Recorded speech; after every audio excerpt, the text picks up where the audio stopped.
आदर अभिनंदन आभार नमस्कार। मैं सोमनाथ मिश्र टॉक शो विद सोम में आप सभी का स्वागत करता हूं। आज हमारे साथ श्री राकेश चौहान जी हैं, जो होटल इंडस्ट्री में पिछले 22 सालों से हैं और अभी जनरल मैनेजर के पोस्ट पे कार्यरत हैं। आज मैं अपने दर्शकों के लिए होटल इंडस्ट्री से जुड़ी खबरें कि क्या-क्या अपॉर्चुनिटीज हैं, कहाँ वो करियर बना सकते हैं, क्या-क्या तैयारी करनी पड़ेगी, इस पे चर्चा करेंगे राकेश जी के साथ। राकेश जी, स्वागत है आपका टॉक शो में। नमस्कार सोम जी, बहुत बहुत धन्यवाद सबसे पहले तो आपका कि आपने मुझे शो में बुलाकर बोलने का मौका दिया है। और दूसरा मैं ये कहना चाहूँगा कि आपकी सोच और आपके जज्बे को सलाम है, जो युवाओं के लिए आप इतनी मेहनत कर रहे हो उनको आगे बढ़ाने के लिए, और बहुत ही सराहनीय कार्य है आपका ये। धन्यवाद राकेश जी। तो राकेश जी, आप हमारे दर्शकों को बताएं अपने जर्नी के बारे में, जो आपके 22 सालों का सफर रहा होटल इंडस्ट्री में। तो आपने कैसे शुरुआत की और यहाँ तक पहुँचने में आप एक संक्षेप में अपने बारे में बताएं।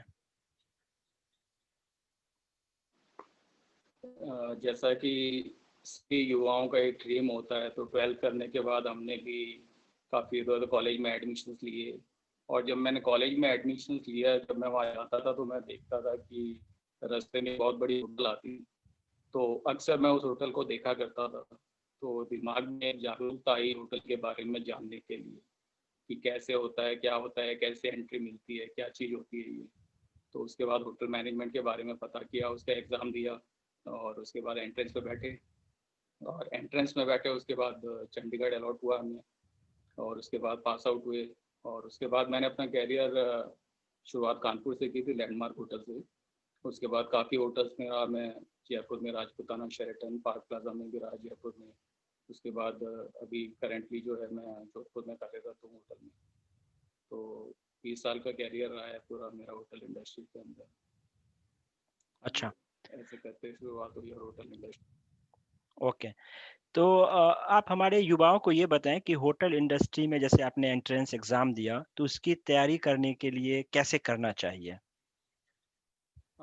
युवाओं को मैं ये कहना चाहूँगा कि होटल मैनेजमेंट के लिए कोई स्पेसिफिक तैयारी की जरूरत नहीं होती है। जैसे आप 10th और 12th की एनसीईआरटी की बुक को रेफर बनाएं, उसी को अगर आप बेसिक पढ़ेंगे तो आप इसको बड़ी आसानी से क्लियर कर सकते हैं। और जनरल अवेयरनेस जो है, लोकल जनरल नॉलेज के ऊपर पूरा फोकल रखें, करंट अफेयर्स के ऊपर ध्यान रखें। तो मुझे नहीं लगता कि इतना टफ एग्जाम है। आप अगर उस पर एनसीईआरटी की बुक को रेफर बनाएंगे तो आराम से आप इस एंट्रेंस को क्लियर कर सकते हैं। ओके। तो एग्जाम एंट्रेंस क्लियर करने के बाद क्या चांसेस होते हैं जॉब मिलने के, मतलब कैंपस हो जाता है या ऑफ कैंपस जाना पड़ता है, कैसे क्या हो। पहले तो मैं ये बताना चाहूँगा कि इसका पहले तो मैं आपको बताना चाहूँगा इसके नेशनल लेवल पे एंट्रेंस एग्ज़ाम होता है जो होटल मैनेजमेंट करवाती है, national council for hotel management. Joint entrance test होता है इसका। और उसके अकॉर्डिंग जो होता है कि मेरिट में जब नंबर आता है तो 21 होटल मैनेजमेंट कॉलेजेस हैं पूरे इंडिया के अंदर। ओके। उसमें मेरिट के अकॉर्डिंग, आपकी रैंकिंग के अकॉर्डिंग आपको कॉलेज अलॉट होते हैं। उसके बाद आपको आगे कोर्स के बाद तैयारी करने का मौका मिलता है। और अगर डायरेक्ट एंट्री आप चाहते हैं एंट्रेंस के थ्रू, तब तो मैं आपको बता चुका हूँ कि एचएम के थ्रू आप एंट्रेंस एग्जाम क्लियर करके जा सकते हैं। उसके बाद एफसीआई फूड क्राफ्ट इंस्टीट्यूट का भी एक ऑप्शन है, जो आपको 12th के बाद डायरेक्ट मेरिट के बेसिस पे आप इसमें जा सकते हैं। और उसके बाद भी अगर आप जाना चाहें बिना किसी एजुकेशन या एंट्रेंस के अलावा, तो इसका जो है अप्रेंटिसशिप का एक कोर्स होता है जो होटल जो है खुद ऑर्गेनाइज करवाती है। ओके। उसके थ्रू भी आप इसमें आप एंट्रेंस ले सकते हैं होटल के अंदर। ओके। ओके। तो ये तो हो गए होटल के अंदर एंट्रेंस के लिए, और कैंपसेस जैसे जो होते हैं, तो कैंपसेस हो जाते हैं इजीली या टफ होता है, कैसा होता है वो। प्लेसमेंट काफ़ी हद तक हो भी जाता है। जैसे काफ़ी होटल्स है, ताज है, ओबरॉय है, लीला है, वो आती है प्लेसमेंट करती है। और अगर प्लेसमेंट में नहीं भी होता है तो काफ़ी सारी अपॉर्चुनिटीज़ है जॉब के लिए। ओके। जैसे कि रिटेल कंपनियां हैं, मॉल मैनेजमेंट है, फैसिलिटी मैनेजमेंट है, हॉस्पिटैलिटी मैनेजमेंट है। काफ़ी फील्ड के अंदर अपॉर्चुनिटी है जहाँ पे होटल मैनेजमेंट के कैंडिडेट्स को लिया जाता है। तो ओके। प्लेसमेंट इजीली हो जाता है। ओके। ओके। और जैसे आपने तो ये तो बता दिया कि है, लेकिन इसमें आपके होटल मैनेजमेंट में क्या है कि क्या बेसिक चीज़ें होनी चाहिए जो स्टूडेंट्स उसमें क्या-क्या क्वालिटी डेवलप करना चाहिए इस इंडस्ट्री में सर्वाइव करने के लिए? बेसिकली होटल ऑपरेशंस को 4 पार्ट में डिवाइड किया गया है, 4 डिपार्टमेंट में। सबसे पहला जो होता है वो फ्रंट ऑफिस डिपार्टमेंट होता है, उसके बाद फूड एंड बेवरेज सर्विसेज होता है, उसके बाद एकोमोडेशन ऑपरेशंस होता है, उसके बाद प्रोडक्शन होता है जिसको हम लोग किचन कहते हैं। तो इन चारों डिपार्टमेंट के बारे में पूरा सिखाया जाता है, और फाइनली जब आप पास आउट हो जाते हो तो आपको एक डिपार्टमेंट चूज करना पड़ता है कि आपको कौन से डिपार्टमेंट में जाना होता है। तो ये आपके ऊपर डिपेंड करता है कि आपका कोर ऑफ इंटरेस्ट क्या है, आप कौन से डिपार्टमेंट में जाना चाहते हैं। और एबिलिटी और स्किल्स का तो ऐसा है कि टेक्निकल थोड़ी बहुत नॉलेज होनी चाहिए। जैसे आप किचन के अंदर जाते हैं तो पूरी स्किल्ड जॉब है, आपको प्रैक्टिकली और थॉरोकली दोनों की नॉलेज होनी चाहिए। और वो जब आप प्रैक्टिकल नॉलेज लेते हैं तो अपने आप आपको स्किल डेवलप होती जाती है उसमें। ओके। और इसमें चैलेंजेस क्या क्या आते हैं होटल इंडस्ट्रीज में? चैलेंजेस तो बहुत बड़े हैं होटल इंडस्ट्रीज़ के अंदर, क्योंकि कस्टमर ओरिएंटेड इंडस्ट्रीज़ है। आपको पता है कि मोटो ये रहता है होटल इंडस्ट्रीज़ का कि हर आदमी जो भी चेक इन हो चेकआउट हो, प्रॉपर सेटिस्फैक्शन लेवल जो बहुत हाई हो उसका, कोई भी आदमी नाराज़ होके ना जाए आपकी होटल से। तो चैलेंज अपने आप में है कि अगर थोड़ा सा भी आदमी नाराज़ हो जाए तो थोड़ा सा इंप्रेशन ख़राब होता है होटल का भी, और वो वापस रिपीटिव क्लाइंट नहीं बनता, वापस लौट के नहीं आता है। इसलिए कोशिश ये रहती है कि कस्टमर, एक भी कस्टमर जो अंदर आए आपके अंदर होटल के अंदर, वो पूरा सेटिस्फाई होकर वापस जाए। तो यही प्रायोरिटी हमारी रहती है, और यही हम टीम को ट्रेनिंग भी यही देते हैं। कोई भी आदमी जो है वो प्रॉपर गाइडेंस उनको मिले, प्रॉपर मोटिवेशंस मिले, प्रॉपर हॉस्पिटैलिटी और सर्विस उनको मिले, तब वो आदमी सेटिस्फाई होकर जा सकता है। ओके। आप ये बताएं कि कॉम स्किल कितना इम्पोर्टेंट है आपके इंडस्ट्री में? कौन सी skill sir? Communication skill. Communication skill बहुत ज़रूरी है, क्योंकि आपका गेस्ट के साथ डायरेक्ट इंटरेक्शन होता है। तो किसी भी इंडस्ट्रीज़ के अंदर जब गेस्ट के साथ डायरेक्ट इंटरेक्शन होता है तो आपकी कम्युनिकेशन स्किल बहुत हाई लेवल की होनी चाहिए, क्योंकि 90% टूरिज्म जो है वो फॉरेनर्स आते हैं। तो आपकी एबिलिटी और कम्युनिकेशन स्किल बहुत ज़्यादा हाई होनी चाहिए, तब आप उनको प्रॉपर कम्युनिकेट कर पाएंगे और उनको समझ सकेंगे और समझा सकेंगे। Okay, okay. तो जैसा कि मान लो अगर कॉम स्किल किसी के पास नहीं है उतना अच्छा, लेकिन इंटरेस्ट है इसमें जाने का, तो जो आपने तरीके बताएं कि उस किसी भी तरीके से, या तो आप एंट्रेंस एग्जाम दे के जाओ, या 1 साल का कोर्स करके जाओ, या अप्रेंटिस करके जाओ, या किसी रेफरेंस पे स्टार्ट करके, वैसे स्टार्ट करके वहां तक जा सकते हैं। मैंने जैसा कि आपको बताया कि अगर डायरेक्ट डीलिंग है आपकी कस्टमर के साथ, तब तो आपकी कम्युनिकेशन स्किल बहुत अच्छी होनी चाहिए। कुछ जॉब जो है जो बैक ऑफिस में भी होती है, जैसे रिजर्वेशंस में होती है, फूड प्रोडक्शन में जो किचन के अंदर जो काम करते हैं, उन सब चीज़ों में, जैसे हाउसकीपिंग के स्टाफ है, उनमें इतना ज़्यादा इंटरेक्शन नहीं हो पाता है गेस्टों के साथ, तो उनमें तो फिर भी चल जाता है। लेकिन जहाँ पे गेस्ट का डायरेक्ट रिलेशन होता है, डायरेक्ट कम्युनिकेशन होता है, वहाँ पे आपकी कम्युनिकेशन स्किल बहुत हाई होनी चाहिए, तभी आप प्रॉपर कोऑर्डिनेट कर पाएंगे कस्टमर के साथ। बिल्कुल सही कहा आपने। तो राकेश, जैसे आपके पास इतना बड़ा अनुभव है, और हमारा जो टॉक शो है इसका पर्पस ही है कि हम रूरल एरिया के लोगों को लेके जाएं, तो क्या गवर्नमेंट कुछ कर रही है इसके लिए, आपके होटल मैनेजमेंट या इंडस्ट्री के लिए? गवर्नमेंट ने काफ़ी स्कीम्स भी निकाली है अभी बीच में, जैसे राजस्थान में भी चलाया था हुनर से रोजगार तक। तो उसमें स्किल्ड जो जितने भी लोग होते हैं 12th के बाद कुछ कर नहीं पाते हैं, उनको प्रैक्टिकल नॉलेज देती है गवर्नमेंट, और उनको होटल में लगवाती है जॉब के लिए। तो ये भी एक अच्छा गवर्नमेंट का इनिशिएटिव है कि जो रूरल एरिया से जो लोग आते हैं, जो कुछ करना चाहते हैं, उनके लिए एक स्किल्ड मैनेजमेंट पे काम करने का मौका दे रही है, उनको आगे बढ़ाने के लिए एक एंट्री लेवल दे रही है आपको होटल इंडस्ट्री के लिए। Okay, okay. तो इसमें मतलब सारे होटल्स हैं, या कुछ स्पेसिफिक होटल इसमें एडेड है इस प्लान में? कुछ स्पेसिफिक होटल्स हैं जिनका टाई अप रहता है गवर्नमेंट के साथ, उसमें वो रहता है। काफ़ी होटल से एसोसिएट करती है, जैसे टूरिज्म डिपार्टमेंट है जो गवर्नमेंट का, वो एसोसिएटेड रहता है, और कई बार अपन को प्रमोट करने के लिए वो कहता भी है कि आप इस प्रोग्राम को प्रमोट करिए और हमारे बच्चों को आप अपने यहाँ पे लगवाइए। तो कई बार सपोर्ट रहता है, होटल का भी सपोर्ट रहता है। तो जैसे आपके आपके यहाँ क्या है कि आप सेलिब्रिटीज आते होंगे, और पॉलिटिकल लीडर्स भी आते होंगे, तो चैलेंजेस क्या आते हैं जब ये बड़े लोग आते हैं तो? बिल्कुल, होटल इंडस्ट्री जैसा कि आपको ज्ञात ही अपने आप में पूरी ग्लैमरस इंडस्ट्रीज है, और काफ़ी सेलिब्रिटीज़ और पॉलिटिशियंस खूब आना जाना रहता है। लेकिन जो सेलिब्रिटीज़ है उनका मेन मोटो ये रहता है कि उनको थोड़ी सी प्राइवेसी चाहिए होती है, उनको लोगों से घुलना मिलना थोड़ा कम ही रहता है। और पॉलिटिशियन का ये रहता है कि जब वो आते हैं तो उनका काम ही लोगों से घुलना मिलना ही रहता है। तो हम्म। थोड़े से चैलेंजेस रहते हैं, कई बार अनवांटेड भीड़ इकट्ठी हो जाती है। ओके। तो पॉलिटिशियन के केस में तो ये रहता है कि जब ज़्यादा भीड़ इकट्ठी हो जाती है तो कई बार मैनेजमेंट के लिए एक चैलेंजेस हो जाता है कि उनको कंट्रोल करना। कई हम्म। बार हर आदमी सेम टेम्परामेंट का नहीं होता है, कई बार कुछ लोग ऐसे भी होते हैं कि जो मिसयूज़ भी करते हैं। तो हम्म। चैलेंजेस है, अपन को सबको बैलेंस बना के चलना पड़ता है कई बार। ओके। ओके। और सेलिब्रिटी है तो हर चीज़ ध्यान में भी रखना पड़ता है, किसी भी तरह का न्यूसेंस क्रिएट ना हो जाए होटल के अंदर, उनकी सिक्योरिटी को लेके या किसी भी चीज़ को लेके।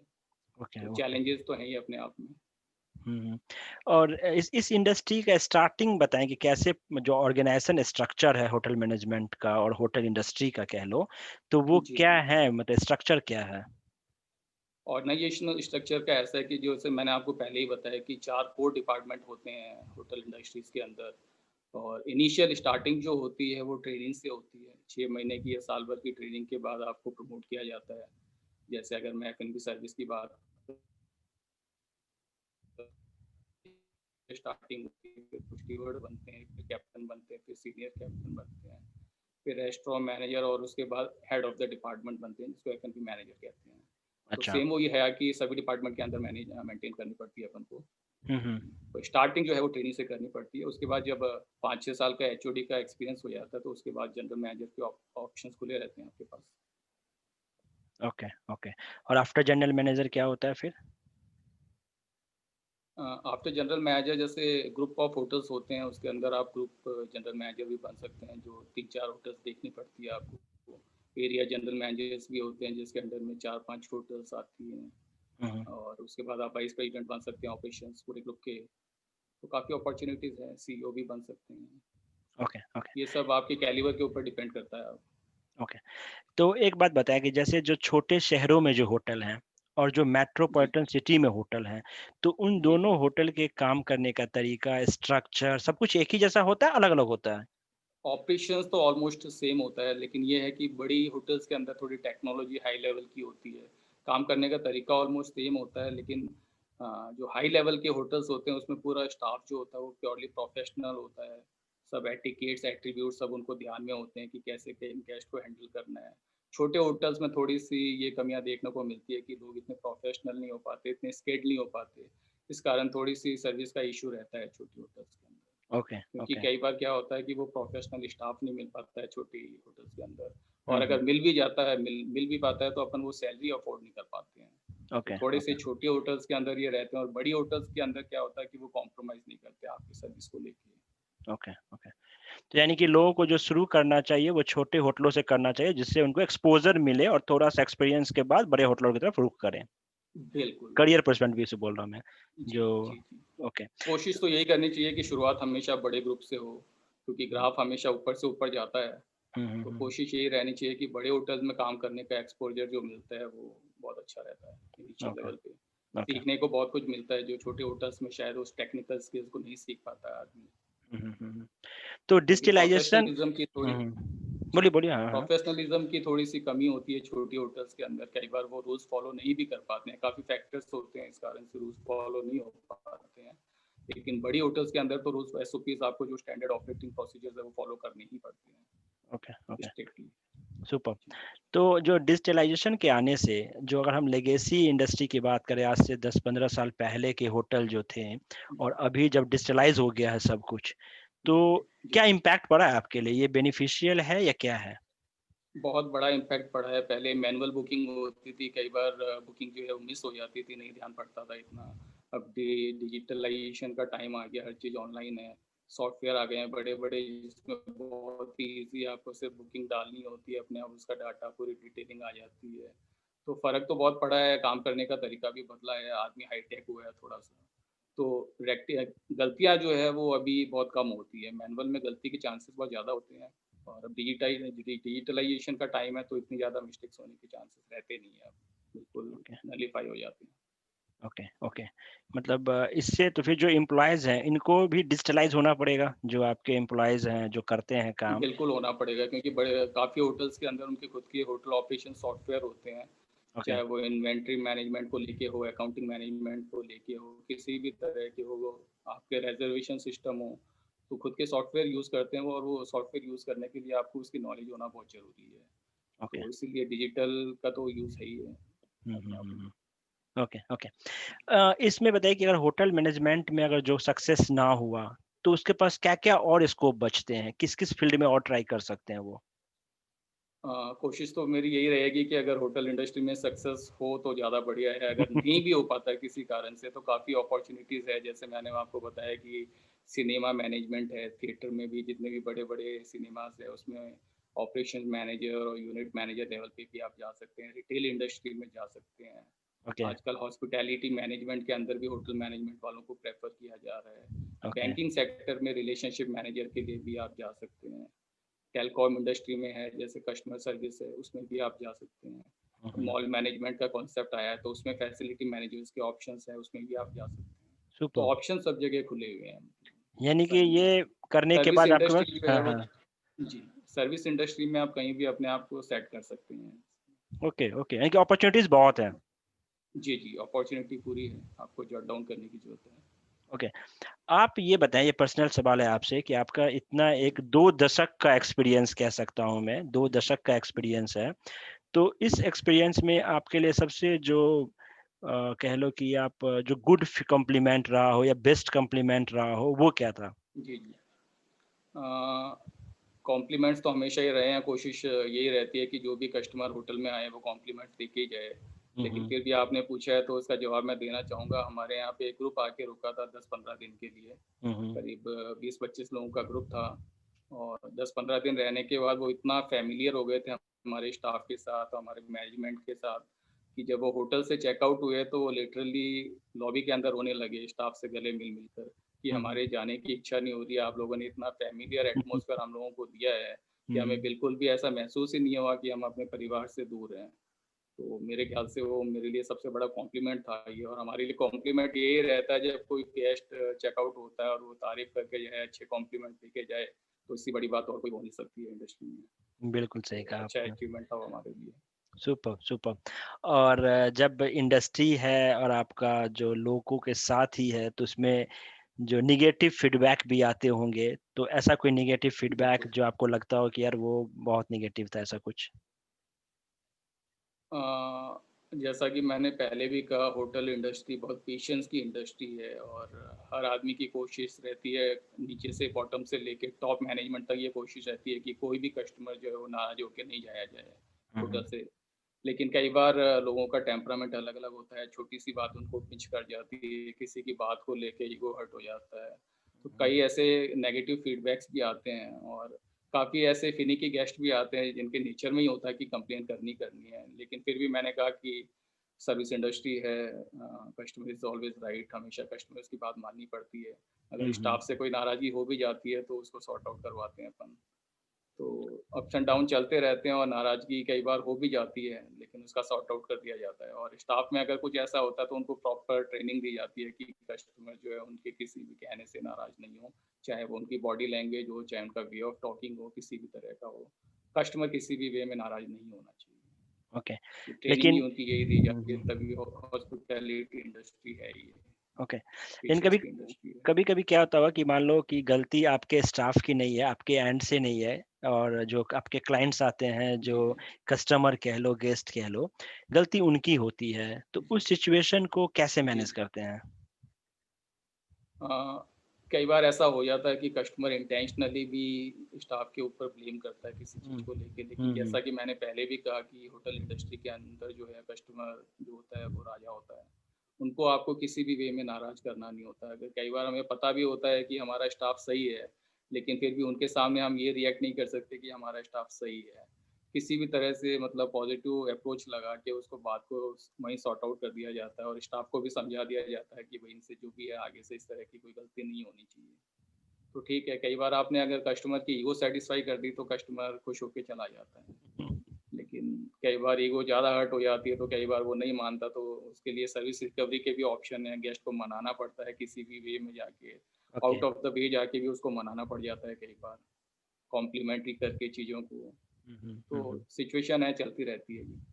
अच्छा। जैसे मैं आपसे ये पर्सनल सवाल है कि अगर आप होटल इंडस्ट्री में ना होते, तो जी, आप जी। किस इंडस्ट्री में होते? आपका जो फ़ेवरेट कोई? मैं वैसे मेरे फादर भी एयरफोर्स में थे, तो कई बार होता भी है कि सब आदमी अपने फैमिली को देख के आगे बढ़ते हैं। तो मेरा भी एक एम था कि मैं एनडीए में जाऊं और डिफेंस ज्वाइन करूं, और एक बार एग्ज़ाम भी दिया था एनडीए का, लेकिन अनफॉर्चुनेटली हो नहीं पाया किसी कारणवश। तो हम्म। अगर मैं होटल इंडस्ट्री में नहीं होता तो शायद डिफेंस के अंदर होता मैं। ओके, मतलब वहां भी आप, मतलब यहाँ आप देश की सेवा के जो लोग हैं उनकी सेवा करोगे, वहां देश की सेवा करते, मतलब सेवा भाव जी, जी। आपके और अंदर। मेरा ऐसा मानना है कि डिफेंस के बाद होटल इंडस्ट्री है जो बड़ी डिसिप्लिन्ड इंडस्ट्री है। यहाँ पे आपको डेली प्रॉपर ग्रूमिंग में रहना पड़ता है, एकदम neat and clean, suited booted. Correct, तो करेक्ट। डिफेंस के बाद होटल इंडस्ट्री पूरी डिसिप्लिन्ड इंडस्ट्री है, सुपर, सुपर। जहाँ रूल्स फॉलो करने पड़ते हैं। अगर मैं इंडिया की बात करूं, तो इंडिया में क्या जी, जी। क्या स्कोप है होटल इंडस्ट्री का? इसको बहुत सारे होटल्स चेन्स जो है इंडिया के अंदर आ गए हैं, और उसके अलावा भी होटल चेन्स तो आए हैं। रेस्टोरेंट की चेन्स की भी बहुत डिमांड है यहाँ पे। काफ़ी रेस्टोरेंट्स के बड़े बड़े चेन्स खुले हुए हैं यहाँ पे, और सिनेमा मैनेजमेंट के भी खूब सारे ऑप्शंस हैं यहाँ पे। तो होटल इंडस्ट्रीज अपने आप पे बहुत बूम पे है, क्योंकि इंडिया के अंदर जो है टूरिज्म बहुत ज़्यादा बूम पे चढ़ा है काफ़ी, तभी होटल्स डे बाय डे बढ़ती जा रही है। हम्म। रेस्टोरेंट का कल्चर भी खूब ज़्यादा बढ़ा है यहाँ पे, तो रेस्टोरेंट भी खूब ज़्यादा सारे खुल भी रहे हैं यहाँ पे, और लोग बाहर जा रहे हैं ईटिंग आउट के लिए। तो ऑप्शंस बहुत अच्छा है रेस्टोरेंट और होटल इंडस्ट्रीज के अंदर, तभी डे बाय डे होटल्स खुल रही है, अपॉर्चुनिटी आ रही है लोगों के लिए। और आने वाले टाइम में मैं देखता हूँ कि और ज़्यादा होटल इंडस्ट्री जो है वो बूम पे आएगी, ओके, ओके। क्योंकि अच्छा स्कोप है आने वाले टाइम पे। हम्म। तो लोगों के बीच में जो धारणा है कि वो अगर रेस्टोरेंट खाना खाने जाते हैं फिर भी बोलते हैं कि होटल जा रहे खा के आते हैं, जो कॉमन लैंग्वेज यूज करते हैं। तो मैं चाहता हूं कि आप अपने जी, एंड जी। से होटल और रेस्टोरेंट को थोड़ा डिफरेंस कर दें, कि जो हमारे जो दर्शक हैं, जिनको नहीं पता, बहुतों को पता जी, जी। होगा, जिन्हें नहीं पता है वो क्लियर जी, हो जी। जाए। जी। अभी भी लोगों का जो अपन रूरल एरिया में अगर बात करें, आज भी लोगों का परसेप्शन यही है कि होटल मतलब चाय की थड़ी। तो हम्म। अभी उनको क्लियर नहीं है, लेकिन रेस्टोरेंट और होटल्स को मैं क्लियर कर दूं, होटल्स के अंदर 3 4 5 10 रेस्टोरेंट हो सकते हैं, लेकिन रेस्टोरेंट के अंदर एकोमोडेशन की कोई फैसिलिटीज नहीं होती है। तो रेस्टोरेंट में सिर्फ ईटिंग आउट के लिए यूज़ होता है। होटल्स के अंदर जैसा कि मैंने आपको बताया, एकोमोडेशंस भी होता है, रेस्टोरेंट भी होते हैं 3 4, कॉफ़ी शॉप्स भी होते हैं, बैंक्वेट हॉल्स भी होते हैं, गार्डन्स भी होते हैं, सब कुछ होता है। लेकिन पर्टिकुलर रेस्टोरेंट के अंदर सिर्फ ईटिंग आउट प्लेस होती है, जहाँ पे आदमी जाता है और अपना डाइनिंग करता है और वापस आ जाता है। Okay, okay, perfect. और जैसे आप अपना बताएं कि आपने सबसे अच्छा, जो सेलिब्रिटी जब आते हैं तो आपके लिए वो ज़्यादा एक्साइटमेंट होता है, रिस्पॉन्सिबिलिटी ज़्यादा होता है जब आपके होटल में आते हैं तो? ऑब्वियसली एक क्रेज़ तो रहता ही है सेलिब्रिटी से मिलने का, लेकिन जितना क्रेज़ रहता है उतना चैलेंजिंग भी रहता है कि आज कोई सेलिब्रिटी आया है, किसी भी चीज़ में कोई कमी ना रह जाए। तो चैलेंजेस रहते हैं कि सर्विस पार्ट को लेके कोई कंप्लेन ना हो जाए, कोई इश्यूज़ ना हो जाए, कोई भी चीज़। तो हम्म। चैलेंज तो वैसे मैं तो अपने यहाँ जो भी कस्टमर्स आता है सबको सेलिब्रिटी ही मानता हूँ, बहुत क्योंकि अच्छा। सर्विस इंडस्ट्री है, प्रॉपर सर्विस जब तक आप देंगे तब तक आपका होटल स्टेबल है। सुपर। जैसे ही आपकी सर्विस डाउन होनी चली हो जाएगी, कस्टमर आने अपने आप से कम हो जाएंगे। तो मैं वाह। तो डेली यही मान के चलता हूँ कि जो भी गेस्ट होटल में आ रहा है वो हमारे लिए और हमारी टीम के लिए सेलिब्रिटी ही है। सुपर, आपकी सोच बहुत ही अच्छी है। अ, ये जैसे अभी तो अपने कोरोना काल में इम्पैक्ट पड़ा है होटल इंडस्ट्री को, क्योंकि हमारा जो ज़्यादा जी, कस्टमर इंटरनेशनल टूरिज्म को लेके आते हैं, तो इस सिचुएशन को जी। कैसे देखते हैं आप? कोरोना काल में अगर सबसे ज़्यादा फ़र्क अगर किसी इंडस्ट्रीज़ को पड़ा है तो वो ट्रैवल एंड टूरिज़्म इंडस्ट्री है। जैसा कि आपको ज्ञात ही है कि इंटरनेशनल फ़्लाइट्स जो है अभी बंद चल रही है। कोई भी फ़ॉरेन मूवमेंट्स जो है हो नहीं रहा है इंडिया के अंदर। और मुझे ऐसा लगता है कि कम से कम 1.5 से 2 साल लगेंगे होटल इंडस्ट्री को स्टेबल होने में, रिकवरी होने के लिए। क्योंकि एशियन कंट्रीज़ के अंदर अभी भी थोड़ा-सा लोगों में एक डर है कि पता नहीं कब क्या हो जाए। तो स्टेबल होने के लिए कम से कम मेरा ऐसा मानना है 1.5 से 2 साल लगेंगे, नॉर्मल होने में टूरिज़्म को। लेकिन जब तक अपन डोमेस्टिक टूरिज़्म जो है, डोमेस्टिक टूरिस्ट है उनसे काम चला रहे हैं और वो आ भी रहे हैं। फ्रीक्वेंटली वो घर से बाहर निकल रहे हैं, डाइन आउट कर रहे हैं, एक शहर से दूसरे शहर में भी जा रहे हैं, तो उनका अच्छा सपोर्ट मिल रहा है अभी। जब तक हम्म। इंटरनेशनल टूरिस्ट नहीं आएँगे तब तक मेरा ऐसा मानना है डोमेस्टिक टूरिस्ट से काम चलाना पड़ेगा, ओके। और उस गवर्नमेंट को उसको प्रमोट भी करना चाहिए। हम्म। आजकल क्या है कि बहुत सारे जो ग्रुप ऑफ होटल्स हैं या ग्रुप ऑफ वो क्लब मेंबरशिप वाले चलते हैं फॉर्मूलाज, जो देते जी हैं कि अरे यार ये 20 साल का ले लो, 25 साल का ले लो, मेंबरशिप प्लान ले लो, हम्म, फिर आप जाओ हमारे होटल्स में। तो ये एक आप लोग के होटल्स के लिए ये कितना बड़ा चैलेंज है? टाइम शेयरिंग कंपनियां हैं काफ़ी, जो जैसे क्लब महिंद्रास है जो टाइम शेयरिंग में डील करती है। तो होटल्स जो है वो प्रमोशनल स्कीम ज़रूर निकालती है, लेकिन टाइम शेयरिंग मैनेजमेंट और होटल का कॉन्सेप्ट बिल्कुल अलग है। होटल जो है वैसी मेंबरशिप नहीं देती है, काफ़ी बड़ी-बड़ी होटल्स देती भी है, लेकिन टाइम शेयरिंग का जो रहता है वो स्टर्लिंग रिज़ॉर्ट्स है, जैसे उनका भी बड़ा अच्छा टाइम मैनेजमेंट का है, क्लब महिंद्रा भी है जो करती है। लेकिन बड़े-बड़े होटल्स जो है वो क्लब अपने प्रिविलेज कार्ड देती है, प्रमोशनल ऑफर्स निकालती है। लाइफ टाइम मेंबरशिप शायद वो नहीं देती है। इसलिए ओके। दोनों का कॉन्सेप्ट बिल्कुल अलग है, आपको कॉन्सेप्ट क्लियर करना पड़ेगा दोनों का। होटल्स प्रमोशनल इश्यूज़ निकालती है और टाइम शेयरिंग वाले जो है वो लाइफ टाइम मेंबरशिप वाले जो इश्यूज़ है वो निकालती है। ओके। ओके। तो जी। ये कोई चैलेंज नहीं है आपके इंडस्ट्री के लिए? नहीं, ऐसा कोई चैलेंज नहीं है, सब उनके क्लाइंटल सेट है, होटल वालों के क्लाइंटल सेट है, दोनों के अपने-अपने क्लाइंटल हैं। अच्छा, अच्छा, अच्छा। ऐसा नहीं है कि जिसने टाइम शेयरिंग की मेंबरशिप ले रखी है लाइफ टाइम वो दूसरे होटल्स में नहीं जाएगा, ऐसा भी ज़रूरी नहीं है, सब ओके, फ्लेक्सिबल है, कोई भी आदमी कहीं पे भी जा सकता है। ओके, जी। Okay, okay. तो आप ये जैसे कि अपना एक ऐसा अनुभव बताएँ कि अगर जैसे हमारा जो इंडस्ट्री है, अगर लोग होटल इंडस्ट्री नहीं होता तो क्या इम्पैक्ट पड़ता हमारे समाज में?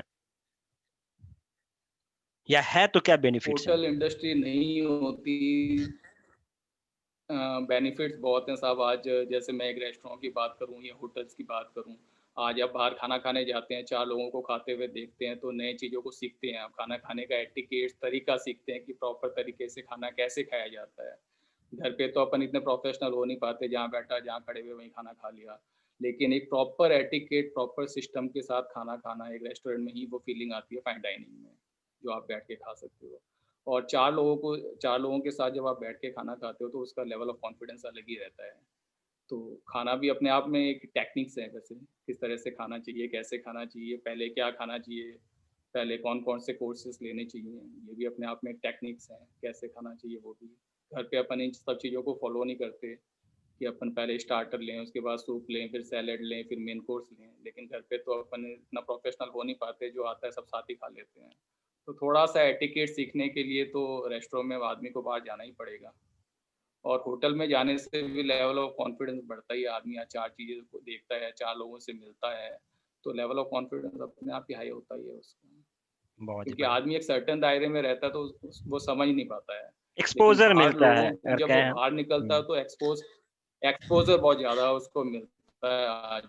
क्या चीज़ नहीं आ रही है, आज नई कॉफ़ी शॉप में जाता है तो उसका मेन्यू देखता है, 10 तरह की वैराइटीज़ देखता है, कि यार मेन्यू में ये चीज़ें हैं, तो 4 चीज़ें उसको नॉलेज होती है कि यार ये चीज़ भी होती है कोई चीज़।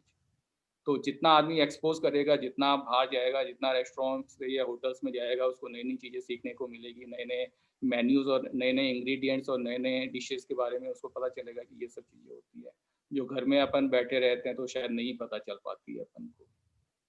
तो आपके ना पेपर में मैंने बहुत सारे कटिंग देखे हैं जिसमें आपने बहुत सारे जायका बनाया हुआ है और जी, उसके जी। बारे में पेपरों में निकले हैं। तो ये आपने कहाँ से सीखा जायका बनाना? मुझे जब मैंने होटल मैनेजमेंट का कॉलेज जॉइन किया था, तो मुझे किचन का बड़ा शौक था। मैं उस वक़्त ट्रेनिंग टाइम पे भी 12-12, 14-14 घंटे किचन के अंदर ही स्पेंड करता था। तो तब से मुझे ऐसा एक शौक लगा कि किचन के अंदर ही अपन थोड़ा-सा हाथ आज़माया जाए। तो मैं साल, डेढ़ साल किचन में भी रहा और काफ़ी हाथ आज़माए मैंने। तो तब से वो शौक हुआ है और काफ़ी मैंने कॉलेज टाइम पे भी मास्टर शेफ़ कॉम्पिटिशन में भाग भी लिया और कुछ पुरस्कार भी जीते हैं। तो तब से वो शौक आज भी जारी है और आज भी मैं घर पे कई बार खाना बनाता हूँ लोगों को। एक तो पर्सनल नोट पे शेफ़ क्रिएट्स क्वेश्चन है। क्रिएटिविटी, तो हुँ, हुँ। हमेशा क्रिएटिविटी। जी, जी। ओके। पर्सनल नोट पे ये है कि मेरा ये जैसे मोटो है, शेफ़ क्रिएट्स द क्रिएटिविटी, हमेशा क्रिएटिविटी। हाँ, बोलिए, आप बोलिए। मैं जी, ये जी। कह रहा था कि एक पर्सनल नोट पे क्वेश्चन है कि जैसे हमारे इंडिया में ये मानना है कि जो गृहिणी है, जो लेडीज़ हैं, वो ज़्यादा अच्छा जी, खाना जी। बनाती हैं। लेकिन जी, मैं जी। देख रहा हूँ कुछ सालों से कह सकते हैं हम कि जो जेंट्स हैं, वो काफ़ी फ़ेमस हो रहे हैं। इसको आप कैसे देखते हो? जी, जी। सबसे पहले तो मैं आपको ये कहना चाहूँगा कि लेडीज बनाए जेंट्स बनाए उससे कोई फर्क नहीं पड़ता है। खाना आप जितनी लगन से बनाएंगे, जितना मन लगा के बनाएंगे, उतना ही बढ़िया टेस्ट निकल के आएगा। ये भी अपने आप में, खाना बनाना भी अपने आप में एक कला है। आप अगर दिल से और पूरी लगन से बनाएंगे तो अपने आप खाना लाजवाब बन के निकलेगा। कई लोग होते हैं जो फॉर्मेलिटी के लिए खाना बनाते हैं, हाँ यार खाना बनाया है निकला, तो उससे आप एक्सपेक्ट नहीं कर सकते कि वो बढ़िया टेस्ट हो पाएगा उसका। तो लगन से आप बनाते हैं, पूरा अपना दिल जान उसमें लगा देते हैं, तो उसका टेस्ट ऑटोमेटिकली निकल के आएगा ही आएगा। तो ये भी अपने आप में एक आर्ट है। Super super. जैसे समय की कमी है तो इसके लिए अब हमें विराम लेना पड़ेगा, लेकिन विराम लेना से पहले मैं चाहता हूं कि आप हमारे दर्शकों के लिए जो युवा होटल मैनेजमेंट, होटल इंडस्ट्री में अपना आपको एज ए करियर के रूप में देखते हैं, उनके लिए आप क्या कहना चाहेंगे?